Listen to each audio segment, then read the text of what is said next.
नमस्कार, मैं हूं आपके साथ मैत्री और आप देख रहे हैं हमारा खास शो राग बिहारी। बिहार की राजनीति में हलचल तेज है। मोदी कैबिनेट रीशफल को लेकर नीतीश कुमार समेत कई बड़े नेताओं की नाम की चर्चा है। इसके अलावा राशन कार्ड वेरिफिकेशन के नाम पर लाखों लोगों के नाम लिस्ट से काटने का दावा किया जा रहा है, जिससे कई परिवार जो हैं वो परेशान हैं। वहीं नेता प्रतिपक्ष जो हैं तेजस्वी यादव, उन्होंने बिहार सरकार पर करप्शन, क्राइम और फाइनेंशियल मिसमैनेजमेंट को लेकर बड़े सवाल खड़े किए हैं। 20 सवाल उन्होंने दागे हैं। तो आज हम बात इन्हीं 3 मुद्दों पर करेंगे कि आखिर सियासत में पक क्या रहा है और इन सब का बिहार पर असर क्या पड़ेगा। इन सब पर बातचीत करने के लिए हमारे साथ हैं राजनीतिक विश्लेषक डॉक्टर संजय। सर, बहुत बहुत स्वागत है आपका। सर, जुलाई के फर्स्ट वीक में कहा जा रहा है कि मोदी कैबिनेट रीशफल की चर्चा हो रही है और बिहार के कई बड़े नेता का नाम इसमें सामने आ रहा है और सबसे ज़्यादा जिसकी चर्चा है वो है नीतीश कुमार। कहा जा रहा है कि वो दिल्ली जाकर मोदी कैबिनेट ज्वाइन कर सकते हैं। उसके अलावा गिरिराज सिंह का नाम भी आ रहा है, सतीश चंद्र दूबे और दूसरे नेताओं को लेकर भी कई तरह की अटकलें हैं कि कौन मंत्री रहेगा, किसकी छुट्टी होगी और किसे नया मौका मिलेगा। क्या फिलहाल कोई ऑफिशियल अनाउंसमेंट तो अभी फिलहाल नहीं हुआ है, लेकिन जिस तरह से पॉलिटिक्स में इसको लेकर बज़ हाई है, क्या इस बार पुराने नेताओं की छुट्टी होगी और नए चेहरों को मौका मिलेगा? जिस तरह से गिरिराज सिंह को लेकर बात चल रही है या सतीश चंद्र दूबे को लेकर बात चल रही है और नीतीश कुमार को लेकर खास बातचीत चल रही है कि मोदी कैबिनेट में वो जाते हैं अगर, तो जिस तरह से बिहार की राजनीति पर असर पड़ेगा, जेडीयू का क्या होगा, इन सब को लेकर तमाम तरह की चर्चाएं चल रही हैं। देखिए, फेरबदल की चर्चा तो है और सरकार तो ये दावा करती है कि हम परफॉर्मेंस के आधार पर ही सफल करते हैं। मतलब जिन मंत्रियों को हमने जिम्मेवारी दी, अगर अपने विभाग में उन्होंने परफॉर्म नहीं किया तो फिर हम ये जिम्मेवारी दूसरे को देते हैं। लेकिन इसके राजनीतिक मायने भी होते हैं। अब बंगाल के कई जो लोग हैं इस बार खड़े हैं नीतीश मोदी जी के साथ, तो हो सकता है कि बंगाल से थोड़ा मंत्रिमंडल में प्रतिनिधित्व बढ़ाया जाए। अभी नई नई सरकार बनी है। उत्तर प्रदेश में चुनाव होनी है तो उत्तर प्रदेश के कुछ लोगों को और मंत्रिमंडल में जगह दी जाए, क्योंकि वहां भी सामाजिक समीकरणों को साधना है। और बिहार में जिस तरह से गिरिराज सिंह की बात या जो इनकी सतीश चंद्र दूबे की बात हो रही है, हो सकता है इनके परफॉर्मेंस को लेकर के सरकार के पास कुछ ऐसे हों। चूंकि गिरिराज सिंह के बारे में कहा जाता है कि बहुत अपने विभाग को परफॉर्म नहीं कर पाते हैं। ठीक है, एक हिंदुत्व के एक ऐसे चेहरे के तौर पर जो सीधे सीधे बात करते हैं और घेरते हैं पाकिस्तान को या घेरते हैं एक समुदाय को, वो एक अलग बात है। वो हिंदुत्व के एजेंडे के लिए वो एक इफेक्टिव चेहरा हो सकते हैं। लेकिन विभाग और जिस तरह का विभाग उन्हें मिलता है परफॉर्म वो करना चाहिए, वो करते नहीं। लेकिन ये हर बार ये कयास लगता है कि क्या गिरिराज सिंह को स्थगित कर दिया जाएगा, गिरिराज सिंह को मंत्री पद से हटा दिया जाएगा या गिरिराज सिंह को इस बार मंत्री नहीं बनाया जाएगा। फिर देखते हैं कि वो मंत्रिमंडल में शामिल हो जाते हैं। तो कहीं ना कहीं हिंदुत्व का जो चेहरा है वो मोदी जी को और भारतीय जनता पार्टी को और एनडीए को पसंद है, तभी तो गिरिराज सिंह को ये मौका दिया जाए। सतीश चंद्र दूबे के परफॉर्मेंस का क्या आकलन लगाती है, लेकिन उससे ज्यादा इंपॉर्टेंट है नीतीश कुमार, क्योंकि नीतीश कुमार अब राज्यसभा के सदस्य हो गए हैं, मुख्यमंत्री का दायित्व इन्होंने छोड़ दिया है। नीतीश कुमार जी को केंद्र में बड़ी जिम्मेवारी दी जा सकती है और पहले भी ये केंद्र में मंत्री रहे हैं अलग अलग कालखंडों में। अटल बिहारी वाजपेयी जी के समय में तो इन्होंने महत्वपूर्ण भूमिका निभाई थी और रेलवे, कृषि, भूतल परिवहन, इस तरह के कई विभाग इनके जिम्मे रहे हैं। तो नीतीश कुमार जी को फिर से एक संभावना बन रही है कि कहीं कोई महत्वपूर्ण विभाग की जिम्मेवारी नीतीश कुमार को दी जाए।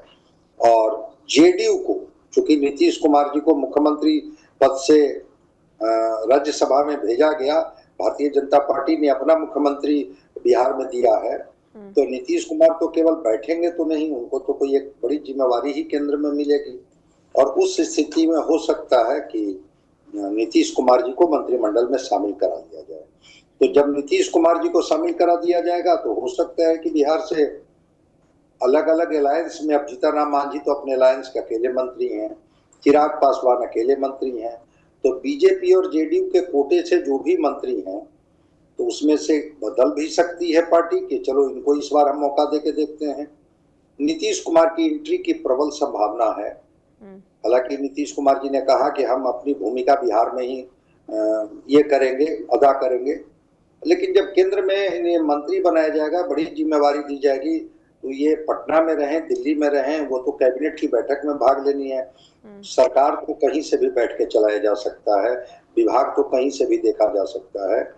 विभाग में बैठ करके, विभाग से बाहर भी रह करके नीतीश कुमार देख सकते हैं विभाग को। नीतीश कुमार जी पर अटकलें हैं कि इनको मंत्रिमंडल में जगह दी जा सकती है। रिसफल की पूरी संभावना है। अब उस रिसफल में इंतजार हम लोगों को करनी होगी कि इन्हें स्थगित किया जाता है और किन्हें एंट्री किया जाएगा। देखते हैं रिसफल में कौन लोग को लाभ मिल जाता है, कौन लोग स्थगित कर दिए जाते हैं।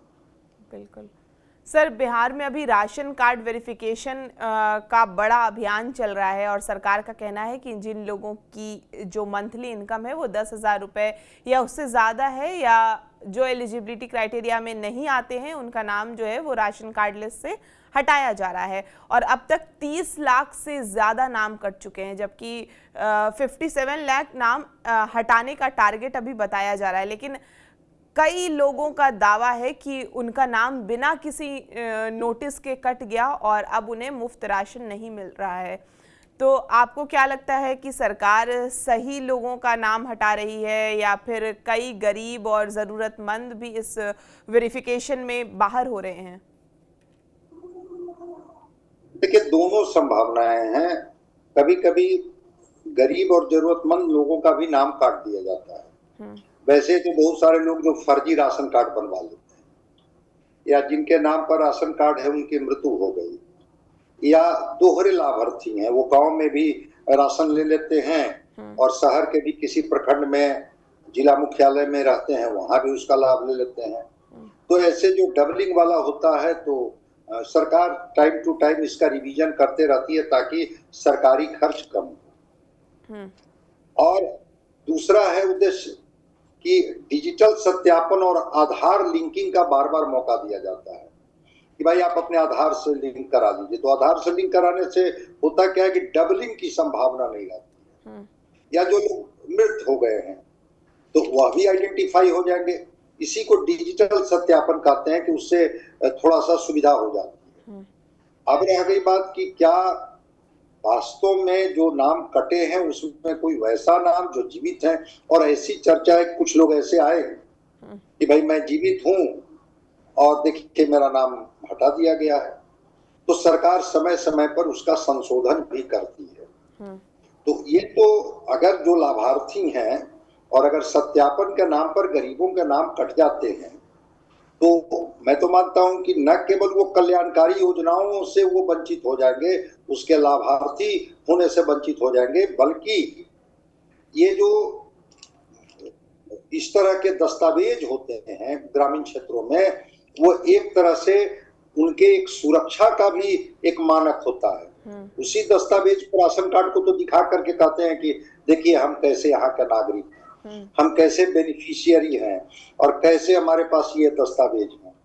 तो कभी कभी जो डिजिटल सत्यापन के क्रम में या आधार लिंक न होने की वजह से वो जीवित होते हैं लेकिन उनके नाम कट जाते हैं। अब तो ये सरकार को पारदर्शिता के अपनानी होगी ना, कि कोई जरूरतमंद, कोई गरीब जो वास्तव में उसका हकदार है, जिसे मिलनी चाहिए, उसका तो नाम न कट जाए।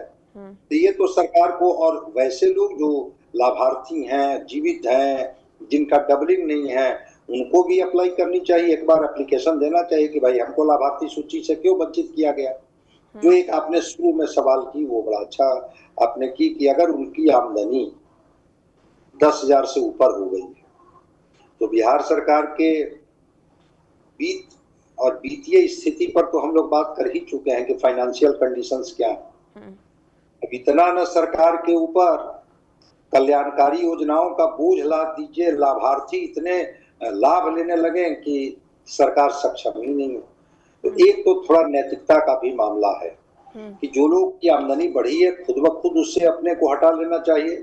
और दूसरी चीज कि सरकार को भी इस मामले में थोड़ा पारदर्शी होनी चाहिए कि कहीं वैसे लोगों का नाम जो जरूरतमंद हैं लेकिन किसी कारण से उनका आधार लिंक नहीं हो पाया, फिंगरप्रिंट का वो मिलान नहीं कर सके, अब इस नाम पर आप उनका नाम काट दे। बहुत सारे लोग बूढ़े बुजुर्ग होते हैं, गांव में खेती बाड़ी में लगे रहते हैं, उनके अंगुलियों के निशान नहीं मिल पाते हैं, उनकी रेखाएं बहुत हद तक वो ये हो जाती हैं, तो ऐसी स्थिति में भी उसका घाटा उनको हो जाता है। तो सत्यापन करा करके लाभार्थियों को तो लाभ देनी चाहिए। और अगर कल्याणकारी योजनाओं से वंचित करेंगे तो फिर विपक्ष हमलावर हो जाएगा सरकार पर। तो पहले तो 30 लाख का वेरीफाई तो सरकार कर ले, क्या वो डबलिंग वाले थे, क्या वो मृत थे, क्या वो फर्जी थे, या उनकी आमदनी बढ़ गई और अब आमदनी बढ़ गई तो वो लाभार्थी योजना के तहत अब वो नहीं आते हैं। सरकार को एक बार वेरीफाई कर लेनी चाहिए, नहीं तो 56 लाख तो एक बड़ी संख्या हो जाती है ना। और 56 लाख को अगर आप इस लाभार्थी योजना से वंचित कर देंगे इस नाम पर कि उनका सत्यापन नहीं हो पाया, उनका आधार लिंक फिर से नहीं हो पाया, वो डॉक्यूमेंट प्रॉपर नहीं दे पाए, या कोई हमें जानकारी नहीं मिल पाई कि वो जीवित हैं कि मृत हो गए, तो फिर तो ये तो उनके साथ शायद इंसाफ नहीं होगा। सरकार को भी देखनी चाहिए और दूसरी तरफ लाभार्थियों को भी, जो उनके परिवार के लोग अगर वो मृत हो गए हैं या फर्जी हैं या डबलिंग के तहत वो लाभ ले रहे हैं, अब एक ही जगह लाभ लें, तो दोनों एंगल है, देखते हैं सरकार इसमें कितनी पारदर्शिता बरतती है। और लाभार्थी जो छूट गए हैं वो जा करके अपने पंचायत लेवल पर, ब्लॉक लेवल पर प्रोटेस्ट दर्ज करें। बूढ़े बुजुर्ग जो हैं, जो नहीं जा सकते, उनके परिवार के लोग आवेदन दें कि ये तो जीवित हैं और उनको क्यों लाभार्थी योजना से वंचित कर दिया गया। ये दोनों सवाल हैं, अंततः निर्णय तो सरकार को लेनी है, केवल नाम हटा देने से नहीं होगा। कोई जरूरतमंद सही व्यक्ति लाभार्थी योजना से वंचित न हो जाए, ये सरकार का नैतिक जिम्मेवारी नहीं है, बल्कि एक प्रशासनिक और राजनीतिक दायित्व भी बनता है कि अगर लाभार्थी योजना देने का आप ढिंढोरा पीटते हैं या इस तरह का वेलफेयर का स्कीम चला रहे हैं तो जरूरतमंद उससे वंचित न हो, इसका भी ख्याल सरकार को रखनी चाहिए। देखते हैं सरकार क्या फिर इसको रिव्यू करती है या एक बार आवेदन देने के लिए फिर कोई डेट शीट जारी करती है कि अच्छा हम टाइम फ्रेम और बढ़ाते हैं। किन्हीं को लगता है कि हम लाभार्थी योजना से वो वंचित हो गए हैं, उनका नाम कट गया है, तो फिर एक बार आवेदन दें, उनके आवेदन पर विचार किया जाएगा। तो उसमें अगर जो सही लोग होंगे, जिनविन लोग होंगे, वो तो आएंगे, नहीं होंगे तो मान के चला जाएगा या तो वो मृत हो गए या वो डॉपिंग के तहत थे या उनका दस्तावेज फर्जी थे जिसकी वजह से वो प्रोटेस्ट नहीं कर पा रहे। बिल्कुल सर, पटना में प्रेस कॉन्फ्रेंस करते हुए तेजस्वी यादव ने बिहार सरकार पर क्राइम, करप्शन और खराब फाइनेंशियल मैनेजमेंट को लेकर हमला बोला है। उन्होंने सम्राट चौधरी को रबर स्टैम्प सीएम बताया और कहा कि सरकार कुछ अफसर चला रहे हैं। उसके अलावा रिशु सी टेंडर मामले में भी सरकार से 20 सवाल पूछते हुए कई तरह के आरोप लगाए हैं। कहा है कि बड़े लोगों को बचाया जा रहा है और तेजस्वी यादव ने कहा कि अगर सरकार के पास छिपाने के लिए कुछ नहीं है तो पूरे मामले की निष्पक्ष जांच होनी चाहिए। फिलहाल सरकार की ओर से इन आरोपों पर अलग पक्ष भी सामने आ रहा है और तो ऐसे में आपको क्या लगता है कि तेजस्वी यादव के आरोप में कितना दम है या फिर ये एक तरह से सिर्फ पॉलिटिकल अटैक है? तेजस्वी यादव के आरोप में दम तो है ही ना, दम नहीं रहता तो रिशु श्री जेल के अंदर कैसे होता। ये जो कह रहे हैं कि जो जिस तरह से टेंडर दिए गए और अफसरों के रिश्तेदारों की कंपनियां जिस तरह से मिली हैं, वो लाभार्थी रहे हैं, तो उनके आरोपों में तो दम है। वो तो कह रहे हैं कि 7 लोगों पर ही चार्जशीट क्यों, बाकी लोगों को चार्जशीट से क्यों वंचित कर दिया गया, छोटी मछलियां ही क्यों, बड़े लोग क्यों नहीं। तो इस तरह की गड़बड़ियां तो आई और उन गड़बड़ियों का ही अलग अलग विभाग में, नगर निगम में, भवन निर्माण विभाग में, बुडको में कई जगह इस तरह के टेंडर घोटाले तो हुए हैं। जो लोग अरेस्ट हुए हैं, पकड़े गए हैं, उन्होंने तो पोस्टिंग तक की बात कही कि रिशु श्री न केवल हम लोगों को ठीके वो 3-3.5% लेकर दिलवाता था, बल्कि वो ट्रांसफर और पोस्टिंग भी मैनेज करता था कि किस जिले का नगर आयुक्त कौन होगा। कुछ कल ही परसों मैं देख रहा था किसी न्यूज़पेपर में कि रिशु श्री के पास या उनके मोबाइल में कुछ वैसे डॉक्यूमेंट भी सरकार के मिले हैं जो सरकार अभी तक जारी भी नहीं की। तो आखिर इस तरह की चीजें जो हैं, जो बिल्कुल सेक्रेसी मेंटेन करके किया जाता है, वो कैसे रिशु श्री के पास गए? वो जो 7 लोग हैं जिनको कि एसबीयू ने घेरा है, अरेस्ट करने की बात की है, कुछ लोगों पर चार्जशीटेड है, कुछ लोग फरार हैं, तो इसमें तो दम है। लेकिन उतनी भी बात नहीं है। ये जांच कौन कर रही है? ये जो सर्विलेंस यूनिट है बिहार सरकार की, वो तो बिहार ही की सरकार ने जांच करवा रही है रिशु श्री की। टेंडर घोटाला पकड़ा भी तो बिहार सरकार ने, विपक्ष ने तो नहीं पकड़ा। अब जब पकड़ा तो विपक्ष के नेता के तौर पर वो चाहे जितना बड़ा आरोप लगाए, लेकिन इतनी बात तो तय है कि घोटाला तो हुआ है। और उन्होंने जो कहा है कि जो कंपनियां हैं, अधिकारियों के बेटे बेटियों के या रिश्तेदारों की जो कंपनियां हैं या जो कंसल्टेंसी फर्म्स है, उसकी जांच हो। और उन्होंने कहा कि जो घोटाला हुआ उसमें केवल छोटे किरानी कर्मचारी गिरफ्तार होते हैं, इससे बहुत चीजों की पारदर्शिता स्पष्ट नहीं होगी। उन्होंने कहा कि ताकतवर और प्रभावशाली लाभार्थी क्या भी वह भी गिरफ्तार होंगे या वो कभी गिरफ्तार नहीं होंगे। और अगर उन्होंने कहा कि बिहार में निवेश लाने के बजाय बिहार जैसे गरीब राज्य के पैसे से सैकड़ों एकड़ जमीन में बने ढांचे का इस तरह से बंदरबाट होता है। उन्होंने एक अभी आरोप लगाया है कि कैसे अभी हम लोग अलग से बात कर लेंगे, ईशा फाउंडेशन जो जग्गी वासुदेव का फाउंडेशन है, 1 रुपए में उनको जमीन दे दी गई है, 15 एकड़ जमीन। वो तेलडीहा एक जगह है मुंगेर में, योग सेंटर बनाने के लिए। पटना के श्मशान घाट को भी 4.5 एकड़ जमीन 90 करोड़ इन्वेस्ट करके सरकार उनको 5 साल के लिए मेंटेनेंस के लिए दे दी है। तो आखिर उन्होंने कई सवाल पूछे कि सरकार ऐसा क्यों लाभान्वित करती है? वो रिशु श्री की कंपनी हो या अधिकारियों के बेटे बेटियों की कंपनी हो या नेताओं के बेटे बेटियों की कंपनी हो या उनका कंसल्टेंसी फर्म्स हो, उसको इस तरह से लाभान्वित करके सरकार चाहती क्या है? बिहार जैसे गरीब राज्य के पास तो एक सीमित आय है, वेतन और पेंशन देने के लिए भी पैसे का अभाव दिखता है सरकार के पास। अभी तो लिया गया था पैसा आकस्मिक निधि से और उसको लेकर के और अभी जो वृद्धा पेंशन है उसमें ट्रांसफर किया गया था। तो तेजस्वी के सवाल अपनी जगह हैं। सरकार जांच कर रही है, जांच क्या तह तक पहुंच पाएगी, उन लोगों तक पहुंच पाएगी जो इस टेंडर घोटाले में कहीं ना कहीं से इन्वॉल्व हुआ। टेंडर घोटाला तो हुआ, ये तो बात स्पष्ट हो गई। टेंडर घोटाले में जो कड़ियां जिस तरह से जुड़ी हैं, उसमें रिशु श्री ने जिनका भी नाम लिया, जिनकी भी मदद ली गई, जिनकी भी पोस्टिंग कराई गई और उसके बदले में जिनको भी उपकृत किया गया, वो सारी चीजें तो आ ही गई है ना। हम लोग तो पहले इस पर बात कर ही चुके हैं।